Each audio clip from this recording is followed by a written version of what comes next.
ഡൽഹിയിലേക്കാണ്. ഡൽഹിയിൽ തെരഞ്ഞെടുപ്പ് നടക്കാനിരിക്കുകയാണ്. അടുത്ത മാസം ഫെബ്രുവരി 5-ാം തീയതി തെരഞ്ഞെടുപ്പ് നടക്കുകയാണ്. അതിനോട് അനുബന്ധിച്ചുള്ള വലിയ രാഷ്ട്രീയ വിവാദങ്ങളും ഒക്കെ തന്നെ ഒരു ഭാഗത്ത് അങ്ങനെ തന്നെ പോകുന്നുണ്ട്. ഏറ്റവും ഒടുവിൽ ഒരു ഡോക്യുമെൻ്ററിയെ ചുറ്റിപ്പറ്റിയുള്ള കാര്യങ്ങളാണ് ഇപ്പോൾ നടന്നുകൊണ്ടിരിക്കുന്നത്. അൺബ്രേക്കബിൾ എന്ന ഒരു ഡോക്യുമെൻ്ററി, അതിൻ്റെ സ്ക്രീനിങ്ങുമായി ബന്ധപ്പെട്ട് ഉള്ള കാര്യങ്ങളാണ് ഇപ്പോൾ ഡൽഹിയിൽ വലിയ ചർച്ചാ വിഷയമായിരിക്കുന്നത്. നമുക്കറിയാം, ആം ആദ്മി പാർട്ടിയെക്കുറിച്ചുള്ള ഒരു ഡോക്യുമെൻ്ററിയാണ്. അത് സ്ക്രീൻ ചെയ്യാൻ അനുവദിക്കില്ല എന്നുള്ളൊരു നിലപാടിലാണ് കേന്ദ്രമുള്ളത്.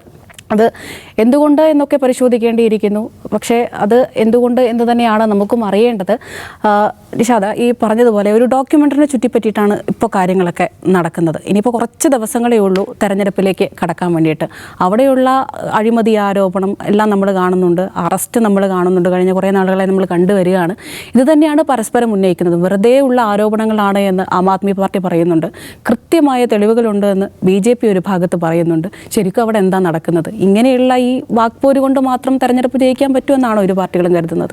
അല്ല, ഈ BJP കേന്ദ്ര ഭരണത്തിലുള്ളപ്പോൾ അവരും അവരുടെ താല്പര്യത്തിനൊപ്പിച്ച് പ്രവർത്തിക്കുന്ന കേന്ദ്ര തെരഞ്ഞെടുപ്പ് കമ്മീഷനും എതിരാളികളായിട്ടുള്ള ആളുകളുടെ പ്രചാരണ സാമഗ്രികളെ എല്ലാം തടഞ്ഞു വയ്ക്കുക, പ്രചാരണ പ്രവർത്തനങ്ങളെ ദുർബലപ്പെടുത്തുക, അവസാന സമയത്ത് അവരുടെ ഫണ്ട് ഫ്രീസ് ചെയ്തുകൊണ്ട് അവർക്ക് പ്രവർത്തിക്കാൻ കഴിയാത്ത സാഹചര്യം ഒരുക്കുക. അത് എത്രയോ കാലമായി ഏതെല്ലാം തെരഞ്ഞെടുപ്പുകൾ കഴിഞ്ഞ 10 വർഷത്തിലേക്ക് നാം കണ്ടുകൊണ്ടേയിരിക്കുന്നതാണ്.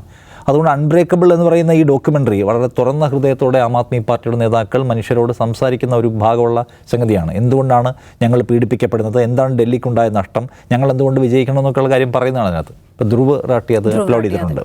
അപ്പോൾ അത് ജനങ്ങളിലേക്ക് അവസാനം നിമിഷം ഒരു ഇമോഷണൽ കണക്ട് ഉണ്ടാക്കുന്ന തരത്തിൽ പ്രവർത്തിക്കേണ്ടതില്ല എന്ന് തീരുമാനിക്കുന്നു. അതുകൊണ്ടാണ് തെരഞ്ഞെടുപ്പ് കമ്മീഷനും ഒപ്പം സർക്കാരും അതിനകത്തൊരു പൊസിഷൻ എടുത്ത് തടഞ്ഞു വെച്ചിരിക്കുന്നത്. അത് പുതിയൊരു കാര്യമല്ല.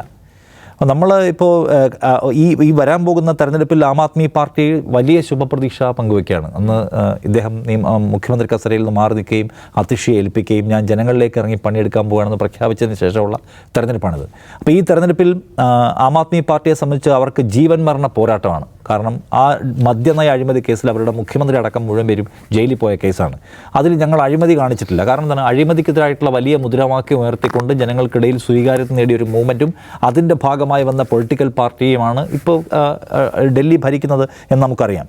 അപ്പോൾ അത് ഞങ്ങൾ അഴിമതി കാണിച്ചിട്ടില്ല, ജനങ്ങളുടെ കോടതിയിലാണ് വിശ്വാസം, ജനങ്ങളുടെ കോടതിയേക്കാൾ വലിയ കോടതിയില്ല എന്ന് എനിക്ക് ബോധ്യപ്പെട്ടു എന്ന് ഡോക്യുമെൻ്ററിയിൽ ഇപ്പോൾ കെജ്രിവാൾ പറയുന്നുണ്ട്. അപ്പോൾ ജനങ്ങളുടെ കോടതിയിൽ അവർക്ക് ഒരു അഗ്നി പരീക്ഷയുടെ നടുവിൽ അവർ നിൽക്കുന്നു, അവർക്ക് വിജയിച്ചേ പറ്റൂ. BJPയെ സംബന്ധിച്ചു ഈ തെരഞ്ഞെടുപ്പിൽ വിജയിച്ചേ പറ്റൂ. ഇത് വിജയത്തിൽ കുറഞ്ഞ ഒന്നും പറ്റില്ല. കാരണം എന്ന് ചോദിച്ചാൽ ആം ആദ്മി പാർട്ടി എന്ന് പറഞ്ഞ പാർട്ടി അഴിമതി പാർട്ടിയാണെന്നും ആ പാർട്ടിക്ക് ഇവിടെ എക്സിസ്റ്റ് ചെയ്യാൻ അവകാശമില്ലെന്നുള്ള മുദ്രാവാക്യം മുഴക്കി അവരെടുത്ത് അകത്തിടുകയും പീഡിപ്പിക്കുകയും ചെയ്ത ഒരു പാർട്ടിയാണ്. അപ്പോൾ ഇതിനകത്ത് ഇത്തവണ കെജ്രിവാൾ ജയിച്ചാൽ കെജ്രിവാളിനെതിരെ BJP നടത്തിയ മുഴുവൻ ഓപ്പറേഷൻസിനെയും ജനം തള്ളി എന്ന് വരും. അത് BJPക്ക് നാണക്കേടാണ്. പിന്നെ കഴിഞ്ഞ കാൽനൂറ്റാണ്ടായി ഭരണ ആസ്ഥാനമായ ഡൽഹിയിൽ BJPക്ക് ഭരണമില്ല. അത് തിരിച്ചു പിടിക്കാനുള്ള വലിയ പരിശ്രമം അവർ നടത്തിക്കൊണ്ടിരിക്കുന്നു. അവസാനത്തേതാണ് ഇപ്പോൾ കണ്ടുകൊണ്ടിരിക്കുന്നത്. അപ്പോൾ ഇതിനകത്ത് ആർക്കാണ് സാധ്യത, ആരുടെ മുമ്പിലാണ് പ്രതിസന്ധികൾ പോലെയുള്ള ക്വസ്റ്റ്യൻസ് ഉണ്ട്. ആം ആദ്മി പാർട്ടിയെ സംബന്ധിച്ച് ആം ആദ്മി പാർട്ടി പഴയ ഒരു പ്രഭാവത്തിൻ്റെ ഒരു ഇതിലാണോ നിൽക്കുന്നത് എന്ന് ചോദിച്ചാൽ നമ്മൾക്ക് മുമ്പിൽ ഇപ്പോൾ കൃത്യമായ ഉത്തരങ്ങളില്ല അമൃത. കാരണം ആം ആദ്മി പാർട്ടി ഒരു അഴിമതി വിരുദ്ധ മൂവ്മെൻറ്റുമായി വരികയും അരവിന്ദ് കെജ്രിവാൾ അതിൻ്റെ മുന്നിൽ നിൽക്കുകയും ജനങ്ങളുടെ വലിയ സഞ്ചയം അതിൻ്റെ പിന്നാലെ കൂടുകയും ചെയ്ത് നമ്മൾ കാണാം. ഭയങ്കര ആവേശത്തിലാണ് ഈ ഇന്ത്യ അഗൻസ്റ്റ് കറപ്ഷൻ വരികയും അതിന് പിന്നാലെ കെജ്രിവാൾ ആം ആദ്മി പാർട്ടി വന്നത്. അതിനുശേഷമുള്ള തെരഞ്ഞെടുപ്പുകളിൽ അവരുടെ വലിയ വിജയം, അവർ കൊണ്ടുവന്നിട്ടുള്ള ഈ പറഞ്ഞ പോപ്പുലിസ്റ്റ് പരിപാടികൾക്കും ഈ ജനങ്ങൾക്ക് നൽകിയിട്ടുള്ള വെൽഫെയർ പ്രോജക്റ്റുകൾക്കും കിട്ടിയ വലിയ സ്വീകാര്യത ഇതൊക്കെ കണ്ടാണ്. അതിനുശേഷമാണ് ഡൽഹി മദ്യനയ അഴിമതി കേസിൽ അരവിന്ദ് കെജ്രിവാളിന് ജയിലിനകത്ത് പോകുന്നത്. അരവിന്ദ് കെജ്രിവാളിനെ ഇപ്പോൾ ഒരു വലിയ ലീഡർ ജയിലിനകത്ത് പോയിട്ടും അത് ഡൽഹിയിൽ വലിയ ചലനങ്ങളൊന്നും ഉണ്ടാക്കിയില്ല എന്ന് കാണണം.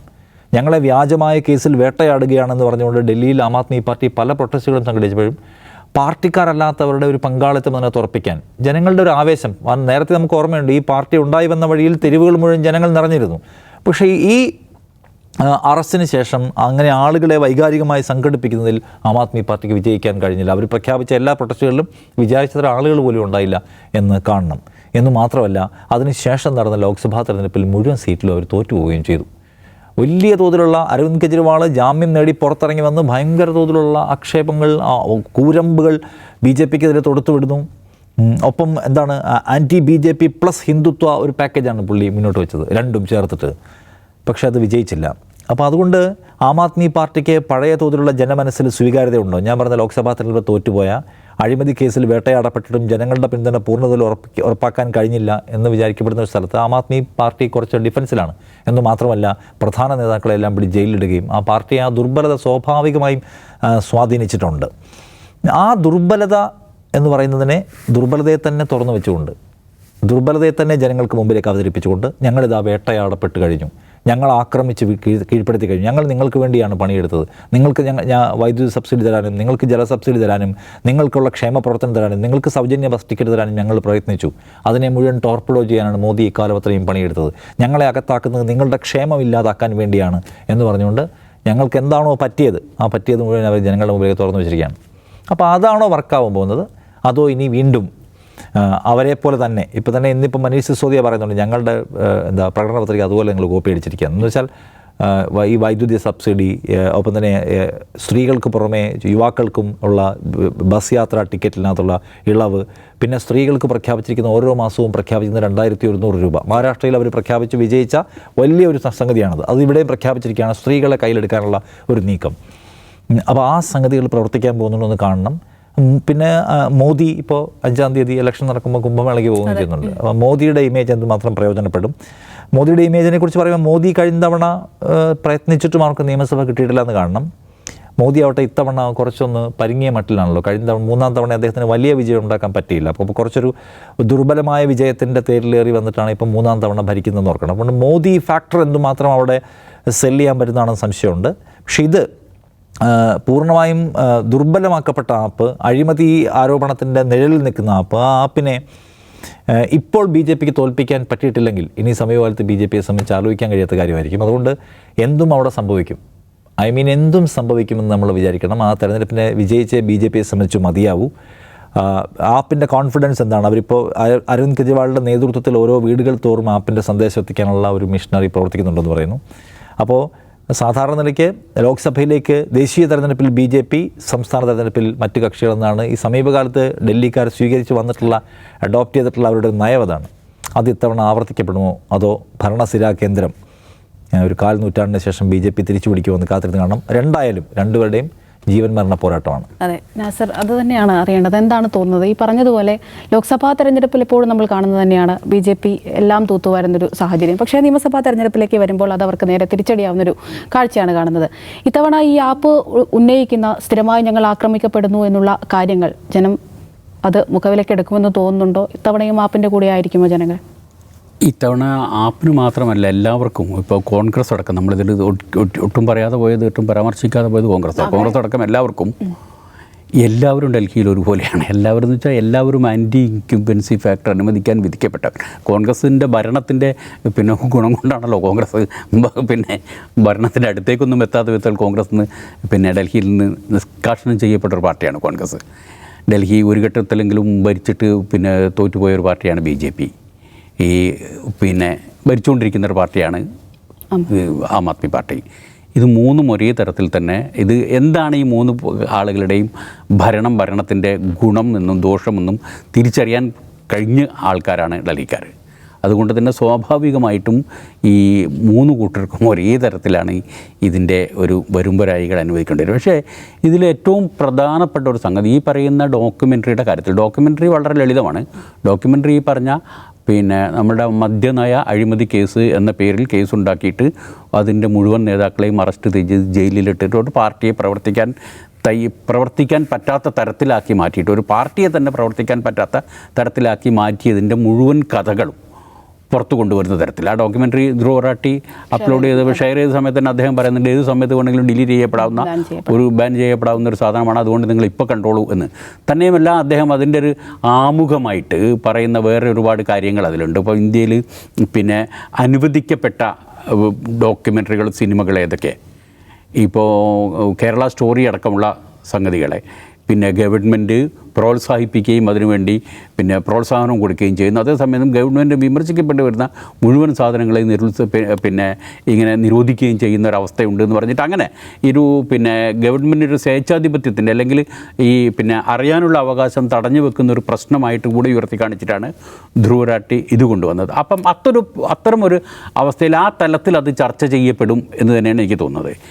ഈ ഡോക്യുമെൻ്ററി തടഞ്ഞതുകൊണ്ടുണ്ടായ സംഭവം ആ തരത്തിൽ അത് ചർച്ച ചെയ്യപ്പെടും എന്നുള്ളതാണ്. പിന്നത്തെ ഈ പ്രാവശ്യത്തെ ഈ തെരഞ്ഞെടുപ്പ് പ്രചരണം ആരംഭിച്ച് ഇതുവരെയുള്ള സംഭവത്തിൽ നമ്മൾ കണ്ടിരുന്ന ഒരു സംഗതി, ഇതുവരെ ഇപ്പം ഈ പിന്നെ നരേന്ദ്രമോദി ഈ പോളിംഗ് ദിവസത്തിൽ നടക്കുന്ന ബോംബെയിൽ ഡൽഹിയിൽ പോളിംഗ് നടക്കുന്ന 5-ാം തീയതി അദ്ദേഹം മഹാകുംഭമേളക്ക് പോകും. കഴിഞ്ഞ ഓർമ്മ ഉണ്ടല്ലോ, കഴിഞ്ഞ തെരഞ്ഞെടുപ്പ് സമയത്ത് ഈ 2ാം ഘട്ട പോളിംഗ് നടക്കുന്ന ദിവസം അദ്ദേഹം പിന്നെ ഹിമാലയത്തിൽ പോയിട്ട് ഗുഹയിലിരുന്നിട്ട് പിന്നെ ധ്യാനിച്ചതുപോലെ അങ്ങനത്തെ ഒരു പിന്നെ ദൃശ്യം ഈ പിന്നെ ഡൽഹിയിൽ ജനങ്ങൾ പോളിംഗ് ബൂത്തിലേക്ക് പോകുന്ന ദിവസം രാവിലെ മുതൽ അതേ സമയത്ത് ഇദ്ദേഹം പിന്നെ മഹാകുംഭമേളയിൽ പങ്കെടുക്കുന്ന ഒരു ദൃശ്യം ടി വികളിൽ മുഴുവൻ കാണിക്കാവുന്ന തരത്തിലുള്ള ഒരു ദൃശ്യചാരുത അന്നുണ്ടാക്കാനുള്ള പദ്ധതി ഉണ്ട്.